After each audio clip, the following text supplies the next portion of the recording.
Hi, everyone. Welcome to today's episode on Stepping into Leadership. This is a captivating episode series that delves into the inspiring stories of individuals who have taken the courageous leap into leadership role.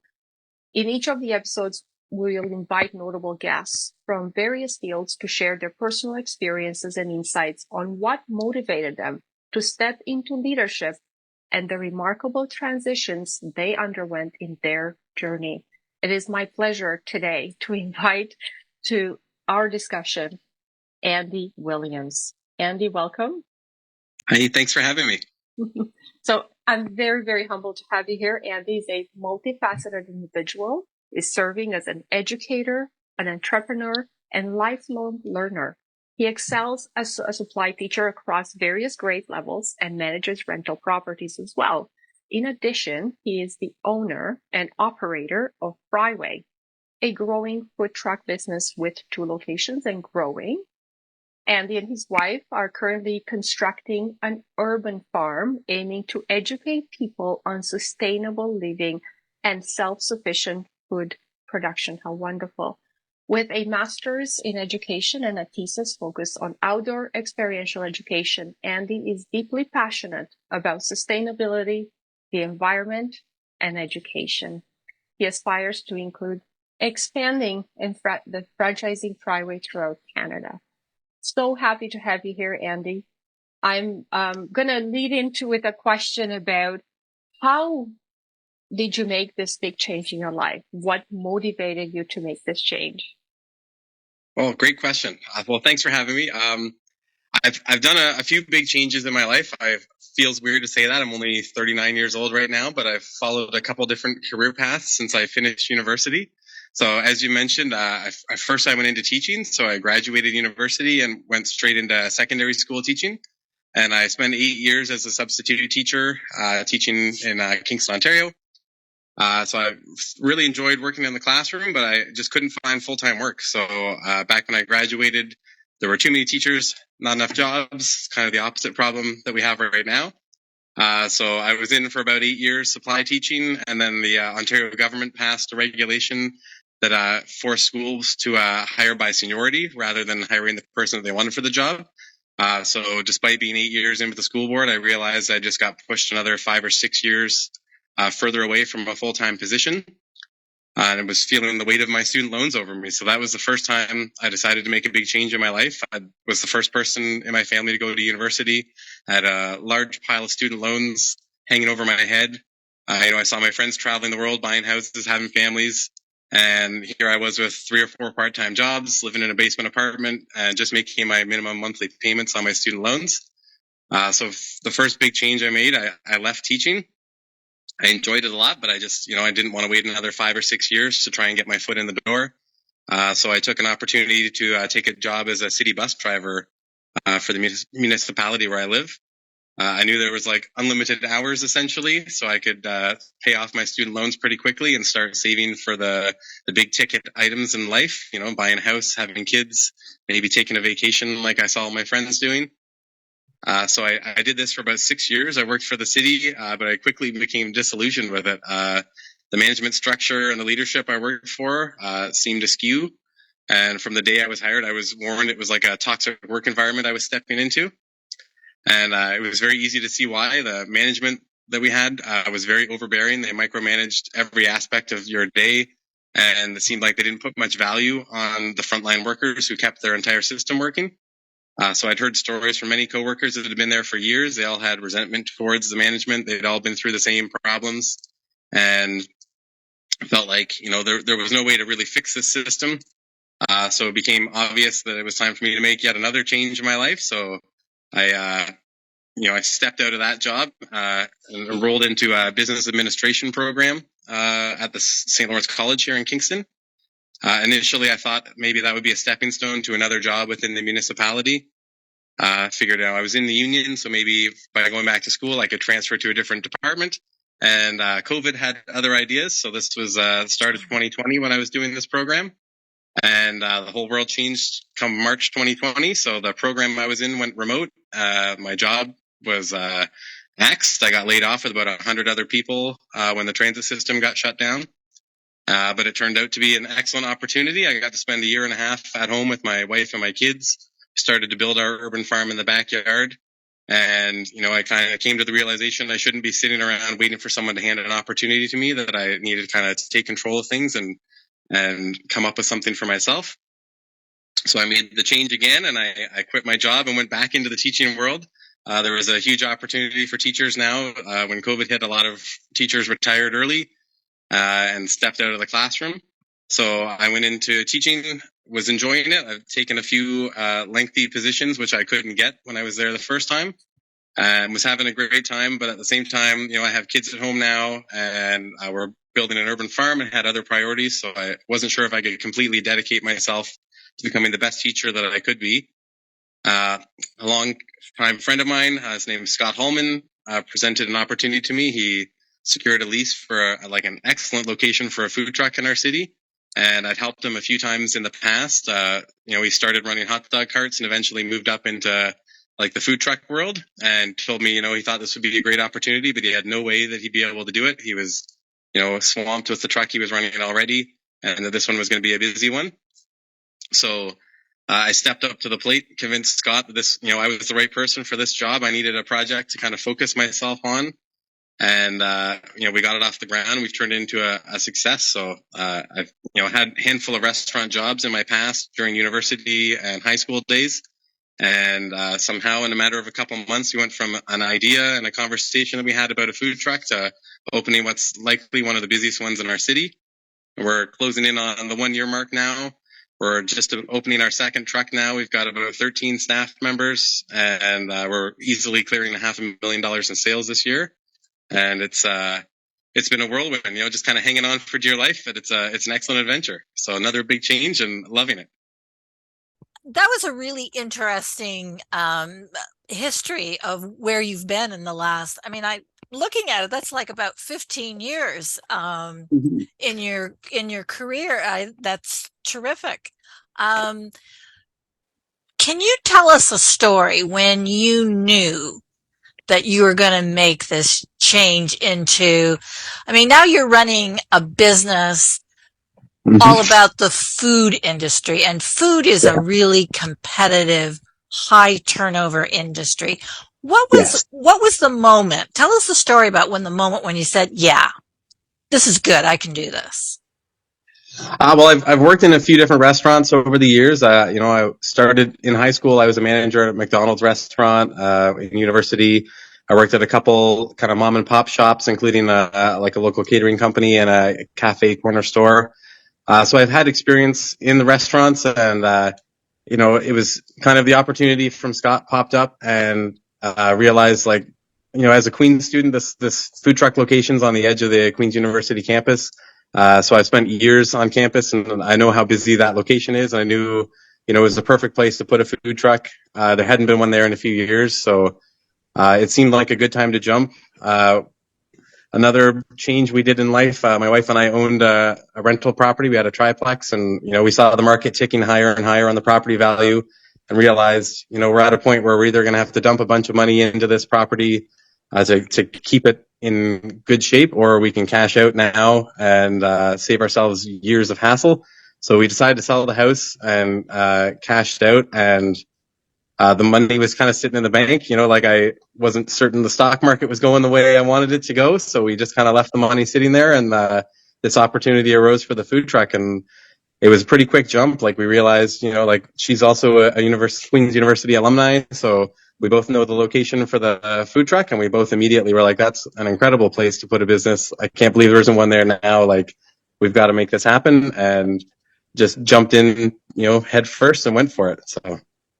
Yeah, well, and going back to this tough business, how do you lead and hire your staff? You said you have 13 people working with the food truck now?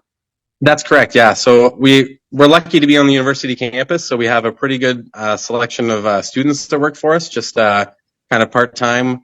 For me, a big problem I've had in jobs in the past is the lack of a work-life balance. I've had a lot of employers that, as long as the schedule is filled with somebody working, they don't want to make a change, and they're happy with it the way it is. And there's been many times in my life, a big event comes up and you'd love to have some time off, and people just aren't willing to bend. So for me, I know that's a big draw for people, especially younger workers. So I thought, if we can kind of put a lot of faith in the Queen students and hire some to work, 2 or 3, 4 days a week, whatever works for them. But we have a lot of flexibility. So if they've got exams coming up or they want to go away for a reading week on a vacation, be flexible, give them the time off, and they'll be happy and join us. So I kind of took that philosophy in. We were able to poach. We have 2 chefs we've got from other restaurants in town. They were overworked through COVID. A lot of people got fired, so the restaurants were working on like a skeleton crew, and they've been overworked for years. So we offered them, like no late nights. You got weekends off. If you want time off for vacation, we'll make it work. And it's allowed us to take some staff from, probably higher paying jobs at big name restaurants in our city that have moved into our food trucks. So the food we're putting out is incredible. We've got great staff, and I think it's just partially based on the fact we're flexible and have a life. To live, you're not living to work, and as long as I can keep that in mind, it's easy to keep people working for us. It's been great. Oh, that's great. That sounds terrific. Yeah. When you look back at your career, what do you think prepared you the most for taking this step into the food industry? Probably my ability to multitask. Like through university, I've had 3 or 4 part-time jobs all the way through, paying for my tuition and rent and food and everything. So I'm very used to scheduling out my day. Like might work 2 jobs in a day, plus have classes, and then have to go to meetings with like classmates afterwards to do assignments. And I did 2 undergrad degrees and a master's degree, so I've done that for years. So I'm used to planning ahead, thinking of the big picture, what's due in 2 months, what do I need to do to get that done, kind of breaking things down into smaller bite-sized chunks. So while I don't have a lot of like high-level management experience in the restaurant industry, like I think the ability just to kind of see the big picture and then break it down into smaller digestible bits is quite helpful for this. Well, maybe with your education background, you can in the future start teaching other restaurateurs some of your some of your secrets. It's a possibility. Yes, we've talked about whether we should franchise in the future or not too. We've had a lot of people inquire with us, so who knows? It could go there someday. Yeah. Yeah. I absolutely love your approach to life work balance and how you Thank you. use that even with your staff. It sounds to me that you've attracted some really high talent in an industry that is a tough one to begin with, and that's one tool that you use to bring to bring talent, but also to maintain. It's about talent retention as well as attraction. So that's actually pretty cool. What would be some of those key things that you would recommend for business or for leaders? Because we're talking about leaders in general, Mhm. in terms of that life work balance. Like, how do you propose to someone to say, hey, we have this business, here's the work, but Mhm. here is what we can do. So how does that work? Personally, for myself, I just try to remember. I mean, it wasn't that long ago for me, but I try and remember what it was like, when I was a student or when I was just out of university, starting to work for myself. And you need to make some money to pay your bills, but at the same time, you do want to experience life and get to have a bit of fun with your friends. And I try to put some value in that. When I worked driving city bus for years, I missed weddings and funerals. Like the day my wife went into labor, my supervisor tried to convince me to stay at work because labor can take hours, he said. And I said, nope, I'm out of here. Like I parked the Unbelievable. bus and left, like there's certain things that aren't worth, putting aside just to make a couple dollars. So for me, it's just trying to remember that, like I've been through the struggle myself, and it's nice. I'm finally at the point where I've got a house of my own. My student loans are gone. I'm in a kind of a different place than I was 10 years ago, and it's easy to kind of forget what it was like before. So remind myself what everybody's going through, and do my best to accommodate people to keep them happy. Like you said, the restaurant industry is really tough right now, especially after COVID. So it's hard to find people, and we've had a lot of interviews where nobody shows up, and when people finally do come to the interviews, they kind of see the place we have. We've got a good work environment. Everybody's really nice that works for us. They realize we are flexible and we're trying to do a good work-life balance, and it's suddenly really easy to get them to come and work for you. And then there's too many people that want to work for you, so it's a good problem to have. Nice, yeah. That's really, really cool, Andy. And so what do you see in your cards in the next 5 years? If you're to peer into the future and say, I've done this and I've done that and this is working, and what is it? Where are you Yeah. going to be? Well, I'm absolutely loving being a food truck owner. Like 10 years ago, my wife and I, before our kids were born, we took a big road trip to California. We took like 2.5 months and lived out of our car and hit all the national parks, and we survived on food truck food. And it completely, it encapsulated us. We came back to Kingston trying to, with a plan on how to open a food truck 10 years ago, and it never went anywhere. And 10 years later, here we are. It's happening, and it's fantastic. So I'm hoping 5 years from now, we'll be up to maybe 5 food trucks in town. We're already kind of scouting out locations where we'd like to be. I know if we're going to do that, we have to have a brick and mortar storefront to try and support us. Like it's hard to prepare all the food you need in a tiny mobile truck, especially in the winter. Um, so we're looking at maybe 5 or 6 places in 5 years if I'm lucky. And I'm still working part-time as a teacher. And when I was just graduating from the college program back when COVID was on, I got offered a teaching job at the college, which I said no to. It was a part-time position teaching in the business administration program. Back then, I still, had some student loans and I needed to get a bit more stable income. So I said no to the job. But maybe 5 years from now, if there's, a handful of food trucks running, I might be able to kind of step back for a few hours a week and kind of take what I've learned through building up a few food trucks and restaurants and take that to the college and maybe teach there as well. Okay, Andy, this is me. Hey, Ross. Leslie and Sylvia, fabulous questions. Andy, I want to start by saying you're so easy with the answers. Your face, your tone of voice, your description, it's so not boring. It's so real. So now I'm going to ask you a question. All right. And maybe you need to close your eyes for just a minute on this. This is an inside out question. And I don't want any evidence about degrees and jobs and life. My question is, when did you know you were ready to take the step at a gut level? Okay, at a gut level. Reflect on all this stuff, which is fantastic. But all that stuff needs an internal driver. And you didn't talk too much about that. And I don't need you to unpack the whole thing. But at a gut level, what would you say the 3 big drivers were for you to keep on keeping on?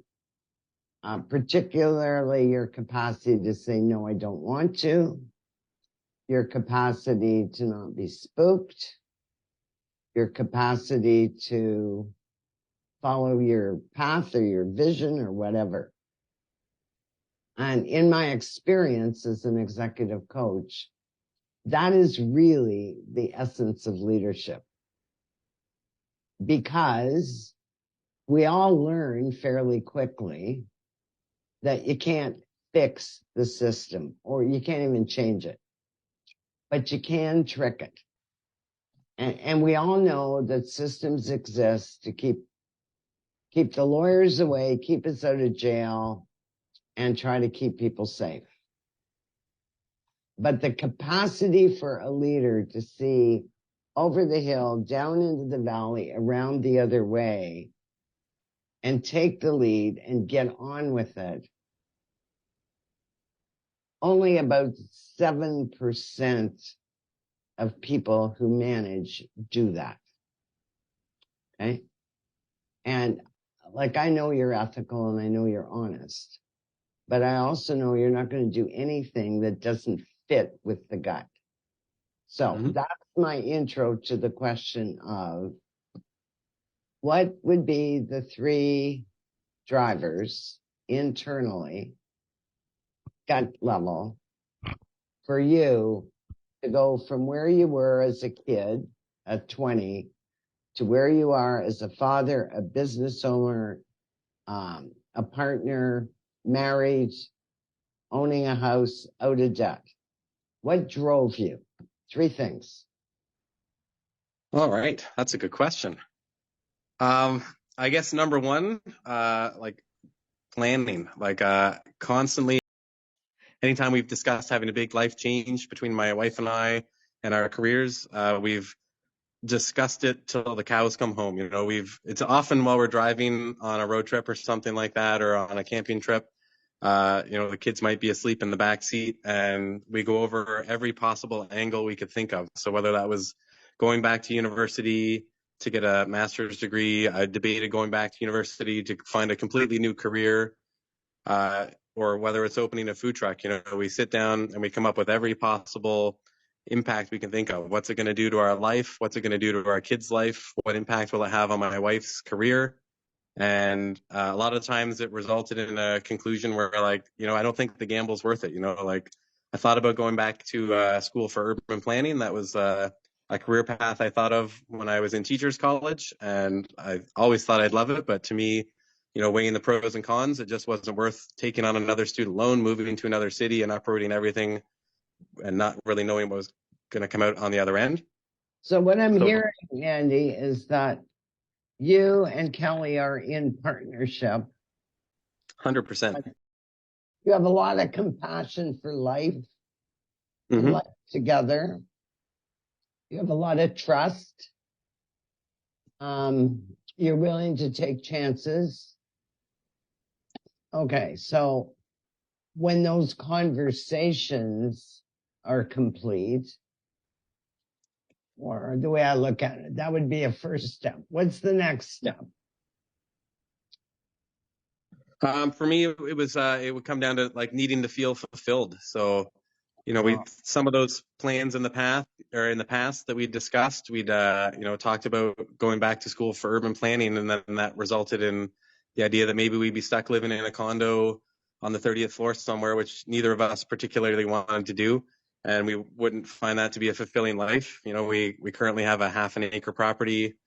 You know, we've got a small orchard and stuff like that. So, you know, whenever it kind of came back to cementing our plans, just coming up with something that would actually be fulfilling was a big driving factor for me. So it wasn't just about paying the bills. It was about finding something I actually wanted to do with my life.